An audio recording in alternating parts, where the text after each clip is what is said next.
오늘 본문 말씀은 히브리서 10장 19절부터 25절까지 말씀을 본문으로 해서요, 그날이 가까움을 볼수록 더욱 그리하자, 그날이 가까움을 볼수록 더욱 그리하자라는 제목으로 말씀을 나누도록 하겠습니다.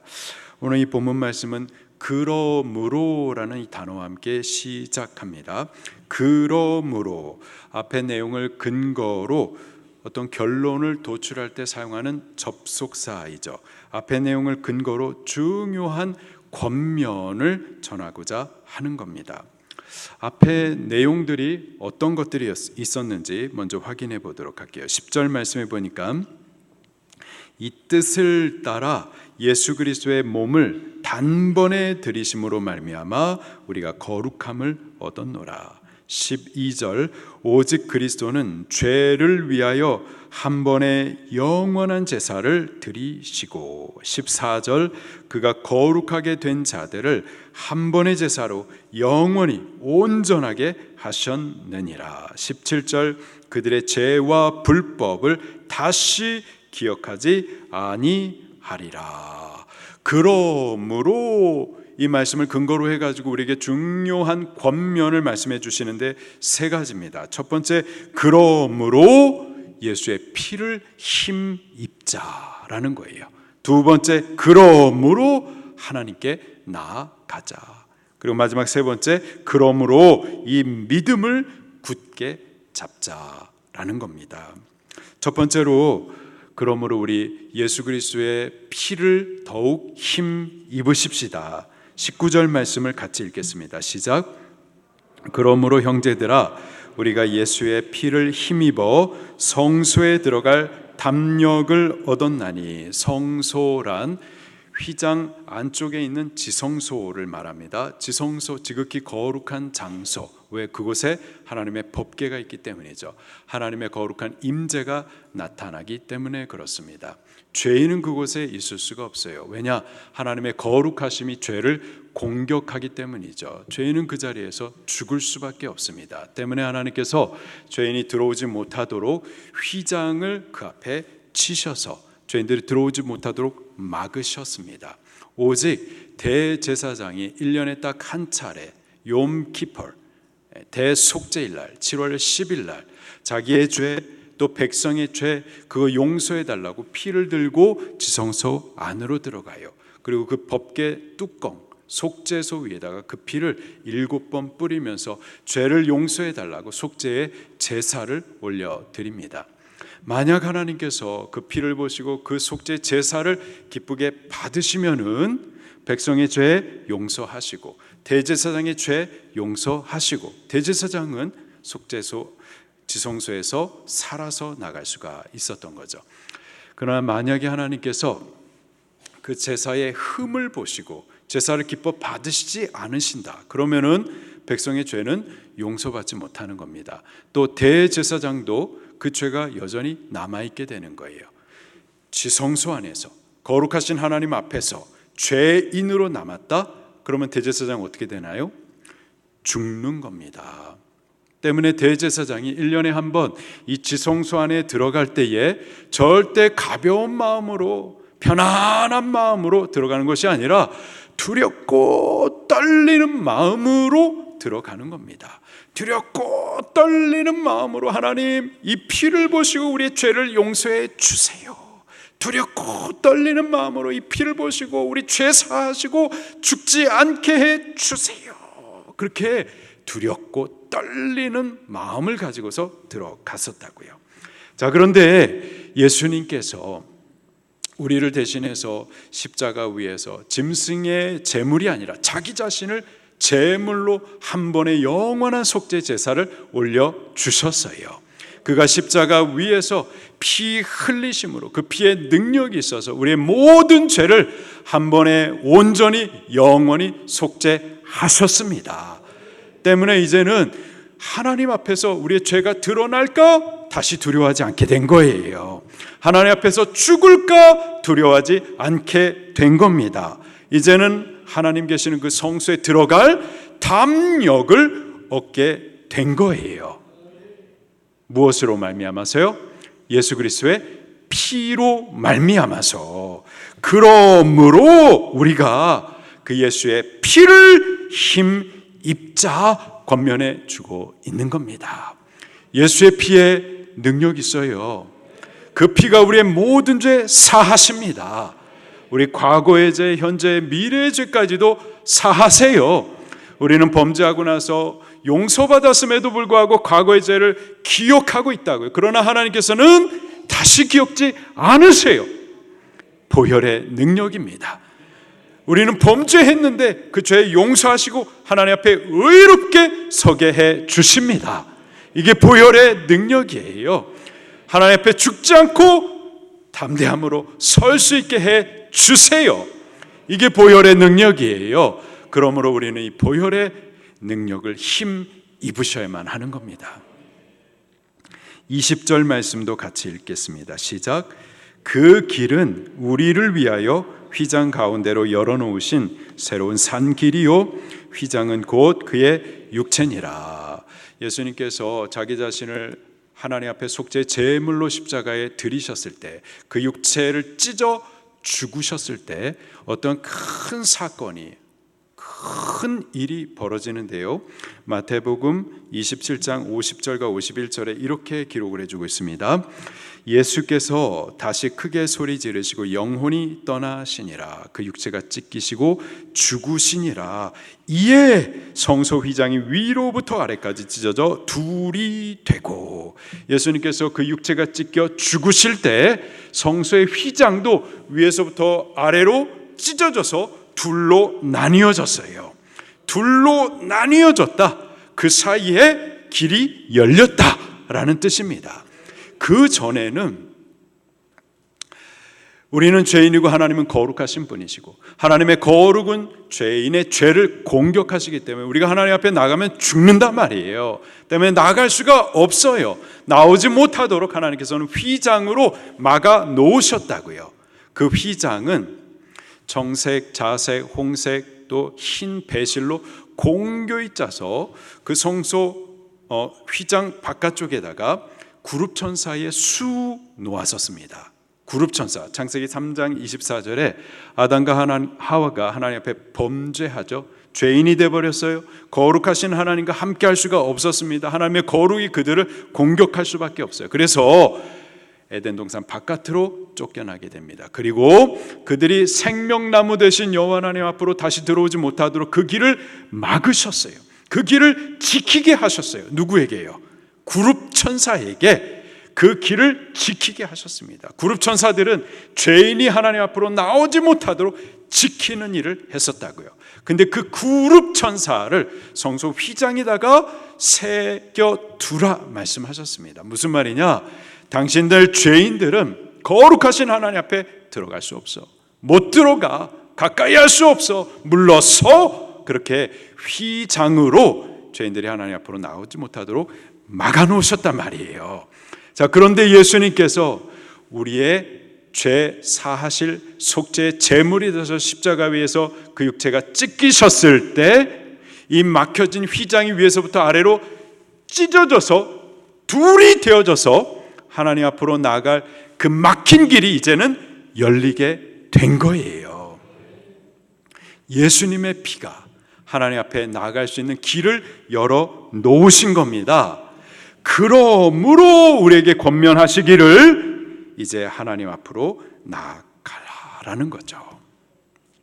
할렐루야. 20절에 다시 보니까 그 길은 우리를 위하여 휘장 가운데로 열어놓으신 새로운 길, 또 살 길이다 말씀하십니다. 예수님께서 그 피로 열으신 그 길은 첫째로 새로운 길이에요. 새로운 길이란 새 언약의 길이란 뜻입니다. 옛 언약의 길, 곧 구약의 길은 우리의 행위로 구원을 얻는 길이었어요. 율법을 행함으로 스스로 의로워져서 스스로 구원을 이루는 길이 구약의 길, 옛 언약의 길입니다. 자, 그런데 우리의 행위로 율법을 지킴으로 하나님 앞에 스스로 의로워질 수 있나요? 구원받을 수 있는 길이 있나요? 없습니다. 한 사람도 자기의 행위로 율법을 행함으로 하나님 앞에 의롭다함을 얻거나 구원을 얻을 수 있는 방법은 없어요. 때문에 옛 언약의 길은 사망이라고요. 자, 그런데 새 언약의 길을 예수님께서 피로 열어 주셨어요. 근데 그 새 언약의 길은 우리의 행위가 아니라, 율법을 행함으로서가 아니라 예수 그리스도께서 우리를 대신하여 행하신 그 공로를 믿음으로써, 우리의 행위가 아니라 예수님의 공로로 값없이 은혜로 구원을 얻게 되는 길인 겁니다. 이것이 새 언약의 길이에요. 이 길을 예수님의 피로 열어 두신 겁니다. 할렐루야. 두 번째, 그 길은 살 길이에요. 생명의 길입니다. 하나님 앞에 죄가 드러날까 두려워하고 그 죄로 인해서 죽을까 봐 두려워하는 길이 아니라, 죄 사함 받았기 때문에 이제 영원한 생명을 얻으러 나가는 길, 그것을 예수님의 보혈이 열어 두신 겁니다. 그러므로 우리가 예수의 피를 힘입자 권면해 주고 있는 거예요. 우리 예수님의 피에 힘입으십시다. 그 피를 믿으십시다. 의지하십시다. 할렐루야. 두 번째, 그러므로 하나님 앞에 나아가자 권면을 해 주십니다. 21절 말씀 시작. 또 하나님의 집 다스리는 큰 제사장이 계심에, 하나님의 집 성막 성전을 말하죠. 그러나 디모데전서 3장 15절에 이 집은 살아계신 하나님의 교회다. 신약시대의 하나님의 집은 교회예요. 그리고 그리스도 예수님이 이 교회의 머리도 되시고 다스리는 큰 대제사장이시기도 하십니다. 대제사장으로서 예수님께서 하시는 일은 뭐냐? 우리의 죄를 정결하게 씻으시는 일을 하십니다. 어떻게 그 일을 하셨는가? 십자가 제단에서 그 육체를 찢기실 때 물과 피를 다 쏟아내심으로, 그 피 뿌리심으로, 그 물로 우리를 씻으심으로 정결하게 해 주셨어요. 22절 말씀입니다. 시작. 우리가 마음의 핏부림을 받아 악한 양심으로부터 벗어나고 몸은 맑은 물로 씻음을 받았으니, 할렐루야. 자, 핏부리심을 받았고 맑은 물로 씻음을 받았다. 씻음을 받게 될 것이다 라는 불확실한 미래형이 아니고요, 받았다, 이미 받았다, 완료형이에요. 확실히 이루어졌다라는 사실입니다. 예수님께서는 물과 피를 다 쏟으셨고 그 물과 피로 우리의 모든 죄를 이미 씻으셨습니다. 할렐루야. 그렇게 될 것이다가 아니라 이미 그렇게 하셨어요. 우리는 피 뿌리심을 받고 맑은 물로 씻음을 받았으니 참마음과 온전한 믿음으로, 예수님께서 피 흘리신 그 피의 능력을 믿음으로 이제 하나님 앞에 나아가자라는 거예요. 예수님의 피가 하나님과 우리 사이에 막혀있는 휘장을 찢으시고 새로운 살 길을 열어놓으셨으니 이제 믿음을 가지고 하나님 앞으로 나아가자, 우리에게 권해주고 있는 겁니다. 우리들도 이제 하나님 앞에 나아갈 때에 죄가 드러날까, 그 죄로 인해서 죽을까 두려워하며 망설이는 것이 아니라, 죄 사하셨으니 곧 그의 피로, 그의 맑은 물로 우리를 정결하게 씻어내셨으니, 의롭게 하여 주셨으니 죽을까 두려워하지 말고 새로운 살 길, 우리 앞에 열린 길을 따라 하나님 앞에 나아가도록 하십시다. 하나님 앞에 가까이 나아가는 것이 우리에게 복이에요. 그분은 생명의 하나님이십니다. 그분께 가까이 나아갈 때 더욱 생명을 덧입을 수가 있는 거예요. 어떤 분들은 살지만 사망 아래 사시는 분들이 계세요. 꾸역꾸역 저주 안에 사시는 분들이 계세요. 그런가 하면은 생명을 사시는 분들이 계시다고요. 하나님께 가까이 나아가는 자들마다 이 생명을 받아 생명을 살게 되는 거예요. 예수님, 그분은요 만복의 근원이십니다. 그분께 가까이 나아갈 때 만복을 받아 누릴 수가 있는 거예요. 그러므로 우리 하나님께 가까이 나아가십시다. 어떻게 나아갈 수가 있을까요? 기도를 통하여 하나님께 나아갈 수가 있는 겁니다. 하나님을 찾아 부르짖는 거예요. 아버지 하면서 기도로 하나님께 나아갈 수가 있는 겁니다. 또 예배를 통해서 하나님께 나아갈 수가 있는 거예요. 지금 우리 드리는 이 예배를 통해서 하나님 만나고 그분과 교제할 수가 있는 겁니다. 찬송을 통하여서 하나님께 나아갈 수가 있는 거예요. 예수님의 피가 하나님 앞에 나아갈 새로운 살기를 열어놓으셨으니 그러므로 우리 하나님 앞에 나아가십시다. 더욱 가까이 나아가십시다. 마지막으로 그러므로 이 믿음을 굳게 잡으라 권면해주고 계세요. 23절입니다. 시작. 또 약속하신 이는 미쁘시니 우리가 믿는 도리의 소망을 움직이지 말며 굳게 잡고, 약속하시니 하나님이십니다. 그분은 약속하시고 그 언약을 신실히 이루시는 분, 미쁘신 분, 믿을 만한 분이십니다. 그러니 우리가 믿는 도리의 소망, 우리가 믿는 도리의 소망, 곧 그리스도 예수님 안에 약속된 구원, 지금은 예수님 믿는 것 때문에 손해도 보고 또 핍박도 당하고 좁고 협착한 길, 외롭게 신앙생활 하지만 그리스도와 함께 우리 면류관 받게 될 소망이 있는 줄로 믿습니다. 죽으면 다시 살 부활의 소망이 있는 줄로 믿습니다. 죄도 없고 죄의 저주가 없는 영원한 하나님의 나라를 유업으로 얻게 될 소망이 있어요. 여러분 소망하십니까? 믿으십니까? 그 믿는 도리의 소망을 움직이지 말라, 이거 흔들리지 말라라는 거예요.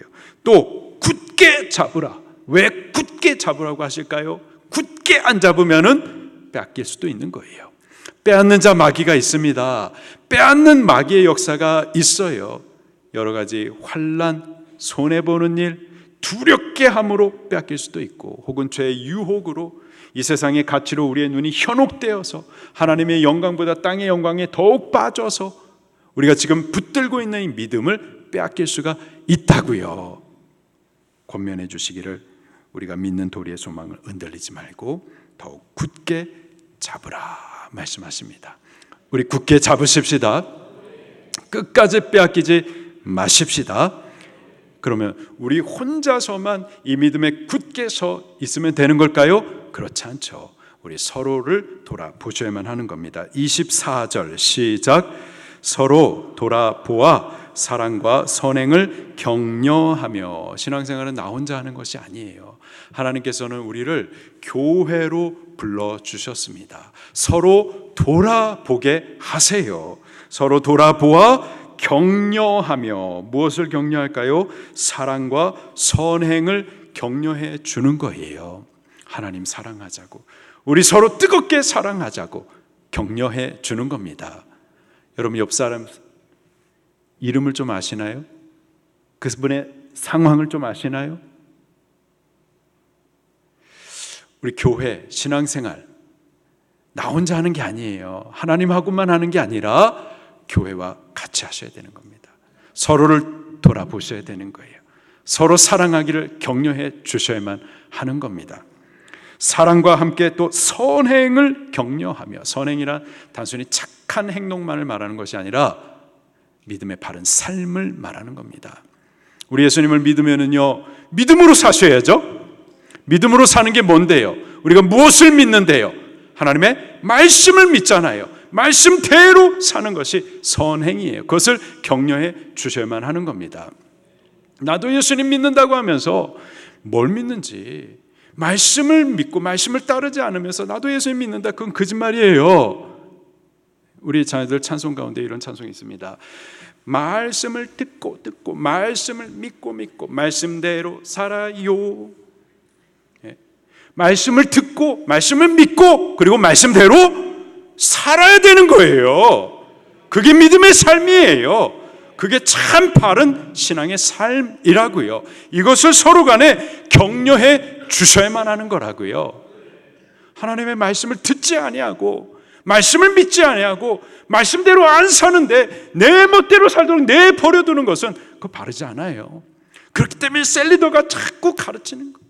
그렇기 때문에 자꾸 모이기를 힘쓰자고, 말씀 배우자고, 우리 말씀대로 살자고 격려하고 권면해 주는 겁니다. 간섭하는 것만이 아니라 사랑으로 격려해 주는 거예요. 그것이 바르기 때문에, 그것이 바른 신앙인 거예요. 25절 말씀도 같이 보겠습니다. 시작. 모이기를 폐하는 어떤 사람의 습관과 같이 하지 말고 오직 권하여 그날이 가까움을 볼수록 더욱 그리하자. 교회 역사 가운데서 항상 모이기를 폐하는 일들은 있어 왔습니다. 두 가지 이유가 있을 수 있겠어요. 여기 히브리서의 수신자였었던 히브리인 성도들, 그 당시의 신앙의 삶이 굉장히 어려웠었습니다. 이방인들 가운데, 로마 시민들 가운데 저가 예수님 믿는 자로 잡히게 되면은 기름 구덩이에 던져지게 되어지고, 또 산채로 불에 태워져 가지고 그렇게 어두움을 밝히는 횃불이 되기도 하고, 사자굴에 던져져 가지고 죽기도 하고, 그렇기 때문에 카타콤에 숨어서 신앙생활을 했었다고요. 이러한 극심한 상황에서 은신책으로 이렇게 어려운데 우리가 어떻게 모여서 신앙할 수가 있겠는가, 모이기를 폐하는 일들이 있었던 거죠. 그런가 하면은 단순히 게을러서 태만해서 모이지 않는 일들도 있었던 거죠. 그런데요, 우리 모임이 중요합니다. 왜 중요하냐? 혼자서는요 우리의 신앙이 꺼질 수밖에 없어요. 나 혼자서 신앙생활 잘할 수 없습니다. 가평 기도원에 그 식당 중앙에 벽난로가 있어요. 그 나무들을 갖다가 얹어가지고 불을 따뜻하게 잘 떼고 나서 그 불을 나중에 꺼야 될 때 어떻게 끄는 줄 아세요? 그 숯과 나무 이런 것들을 다 따로따로 떨어뜨리면 그러면 꺼져요. 마찬가지로 우리 성도님들도 따로따로 흩어놓으면은요 다 식어지게 되어 있습니다. 믿음이 얼마나 가변적인지 모릅니다. 뜨거웠던 믿음 금세 식어져요. 큰 믿음, 작은 믿음 됩니다. 믿음이 있었다가 금세 없어지기도 해요. 교회가 왜 중요한가? 성도의 교제가, 우리의 모임이 왜 중요한가? 혼자서의 믿음은요 쉽게 꺼져버려요. 뜨거움 금세 식어집니다. 내가 믿었던 기억이 있어요. 뜨거웠었던 기억이 있어요. 근데 그것은 기억일 뿐이에요. 실제로 지금은 없는 거죠. 지금은 뜨겁지도 않고 지금은 믿음이 없는 거예요. 잠들어 버리고 병들어 버리고 아무런 능력도 생명도 없는 기억으로만 있는 믿음인 거죠. 물속에 빠져서 허우적대면서 나도 예수님 믿는다고 그렇게 착각을 하고 있는 겁니다. 믿음은요 항상 현재형이에요. 내가 과거에 예수님을 믿었다, 귀합니다. 그러나 지금 예수님 믿지 않으면 그 아무 소용이 없는 거예요. 과거의 믿음으로 물 위를 걸어가는 능력을, 기적을 체험했다, 얼마나 귀합니까? 근데 지금은 믿음이 없어가지고 물속에 빠져서 허우적댄다, 책만 받는 거예요. 과거에 믿었으나 지금 오늘 예수님 믿지 않는다, 그럼 구원받지 못하는 겁니다. 믿음은요 항상 현재형이에요. 현재의 믿음으로 내 믿음의 참됨이 증명되는 겁니다. 이 믿음이 어제와 같이 오늘도 뜨겁게 타기 위해서는요 자꾸 모이셔야만 하는 거예요. 서로 불태워 주셔야만 하는 겁니다. 서로 기도해주고 손잡아주고 할 교회가, 교제가, 모임이 필요해요. 우리가 코로나 시국 때 인터넷으로 예배했었죠. 그렇게 극한 상황 가운데에서는 그렇게라도 예배해야죠. 근데요 모이지 않으니까 그냥 다 떨어져 나가는 거예요. 다 죽어져 버리는 거예요. 그 가운데 살고자 하시는 분들은 찾아 나오시죠. 다시 모이기 시작을 하는 겁니다. 모여야 살 수가 있어요. 모여야 살아납니다. 나도 살고 다른 이도 살려내는 거죠. 서로 살리고 서로 살아나는 겁니다. 모이셔야 돼요. 그런데 어느 시대든 모이기를 폐하는 이들이 있어요. 주일날에 한 번 예배하면 되는 거다. 일주일에 주일 한 번 예배하면 되는 거다. 그게 가장 적당한 거고 그게 맞는 거다. 누가 그렇게 가르치잖아요? 성경이 그렇게 말씀하시나요? 성경 그렇게 말씀하지 않으세요? 오히려 그건 마귀가 주는 거짓말입니다.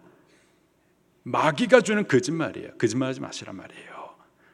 성경은요, 예루살렘 교회, 성령이 세우신 교회, 성령 충만한 성도들, 사도행전 2장 46절에 보니까 그들은요 날마다 마음을 같이하여 성전에 모이기를 힘썼어요.